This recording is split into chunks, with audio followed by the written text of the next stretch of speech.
Hey guys, welcome back to the channel.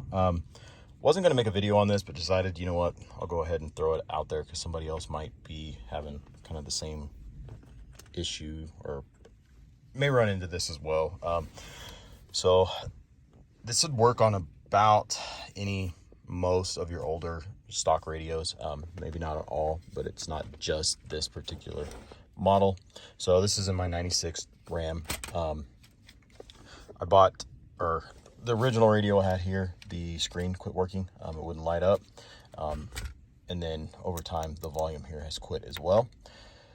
So went to my local scrapyard.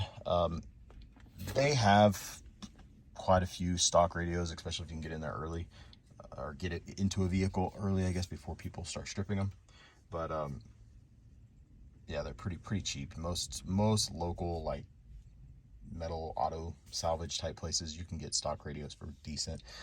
There are some of them that are more expensive, especially if they're like they're not a pick and pull, I guess. So, but a lot of them are pretty well flat rates, like 20 bucks or something like that for a radio. And you are taking a gamble sometimes. These guys don't test them at a lot of them. Like I said, you can go to certain different yards, and there are yards that are going to sell them for more their retail value, but they're also testing them, and they're probably already got them pulled and on a shelf for you. But this particular yard, you can just go out, pull your own stuff. They don't inventory anything, so you're just kind of a gamble. You just got to go through, see what you can find. But anyway, this particular radio, again, my screen, none of this worked. This had quit. This one here I plugged in, it worked, but this was the original cover on it. You guys can see, I think, how nasty, like, these buttons are pretty worn as well. Down in here, the screen's got some pretty nasty scratches.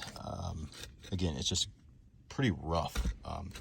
It's all pretty, I just don't want to zoom in, but even in the CD area there, it's pretty nasty. So a lot rougher than this one. I mean, this one's not perfect, but it cleans up pretty decent. I still need to clean it up a little better, but just a lot better shape. Again, this is kind of where the guard goes around it, so in the inner portions of it, it looks a lot nicer. But anyway, these are pretty simple to pull off. So I've got the old one here.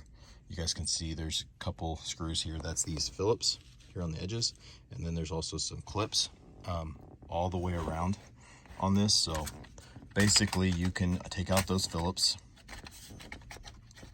Maybe I'll get this to go back up on there. Take out those Phillips screws, and then you guys can kind of see here. You basically just pop all these up. This one had a couple that was broken, as well as one of the Phillips over here was cracked. But you basically pop these up, and this thing just pulls right off. So you're going to want to pull all of your little buttons off. So these, I left this one off just to kind of show you, but these just pull straight up like that, and then press back down. They're pretty simple to swap these out. Again, I'm going to put my cleaner ones on here. Same thing. This one, you don't have to pull this one on this particular radio, but again, these all just pull off your knobs. They just pull off and look like that underneath them. So pretty simple, but again, wasn't going to put a video of this, but you know, never know. It might help somebody if they have one, or they see one at a scrap yard and the screen is trashed. Most of the time, not always, but most of the time, these are just covers that you can just take off, and your actual buttons and all your crap is underneath here. So again, not always, but a lot of models, that's how it's set up. So hopefully maybe this will help somebody out there. Anyway, if you have any questions, feel free to ask, and we'll catch you on the next video. Thanks for watching.